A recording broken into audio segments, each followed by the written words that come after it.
A city that rose from desert and sand to skyscrapers. In just a few decades, it turned into a global symbol of luxury, wealth, and ambition. Everyone's seen the Burj Khalifa, the islands shaped like palm trees, the supercars on Sheikh Zayed Road, and many more. But behind the glass and glamour, there's a real question. Is Dubai's growth truly built on solid economics foundation, or is it the result of one of the most strategic PR campaigns in modern history? Welcome to Finance by Yurdu. I'm Yurdu, a 17-year-old student from Kazakhstan, and this is the video where we break down what's really behind Dubai's so-called economic miracle.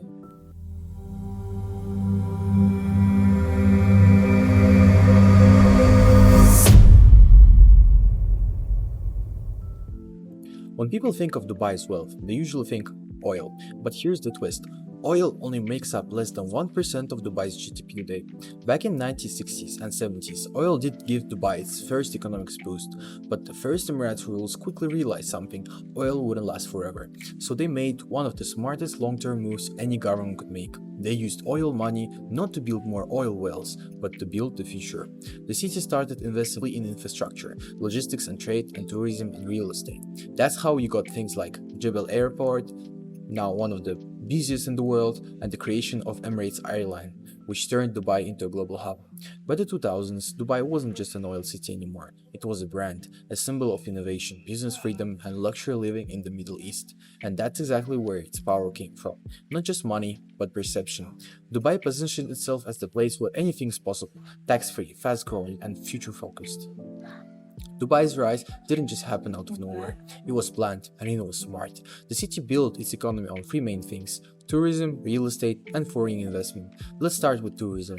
Dubai basically turned itself into a global playground, the kind of place that people visit to just say they've been there. So we've got the Burj Khalifa, the Palm Islands, malls with ski slopes inside. It's wild, but that's exactly what made it work. Tourism now makes up around 20% of Dubai's GDP, and the city pulls in tens of millions of visitors every year. Then there is real estate. In the early 2000s, Dubai made a genius move.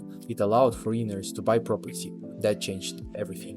Suddenly, money from all over the world started flowing in. Skyscrapers, luxury towers, artificial islands. The city became a real-life showcase of ambition.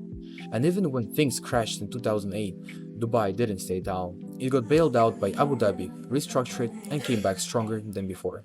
And finally, foreign investment. Dubai made it easy to do business. No income tax, full foreign ownership, and special zones like the EDFs and Jebel Ali Free Zone, where companies could set up fast and operate freely.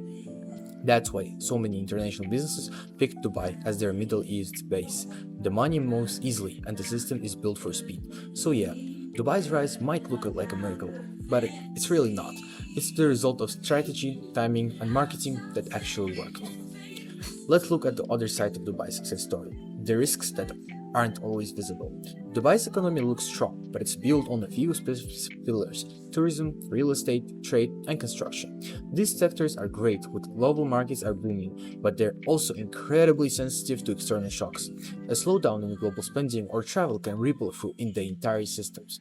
Another big factor is debt. Dubai's growth was fueled by massive borrowing from investors, banks, and international markets. It works well so far, but it also makes the city vulnerable. We've seen how quickly things can turn. In 2008, Dubai's property bubbles burst, and it needed a 20 billion bailout from Abu Dhabi to stay afloat. There's also the question of debt. Dubai's economy thrives on attraction, drawing in money, talent, and tourists, but not necessarily on creating long-term, self-sustaining industries. It's like a global showcase that constantly needs new projects and attention to keep the energy alive. The challenge now is transforming short-term attention into long-term economic resilience. Dubai's rise is one of the most fascinating economic transformations of the modern era. In just a few decades, it went from a small trading hub in the desert to one of the most recognizable cities on Earth. But behind the skyscrapers and luxury, there is still the question of how sustainable this model really is. Oil gave Dubai its first boost, and marketing gave it global fame, but the future will depend on whether it can be built real, lasting productivity beyond both. The city has proven it can dream big, but now it has to prove it can stand strong when the hype fades. So, what do you think? Is Dubai's economic miracle real growth or just strategic hype?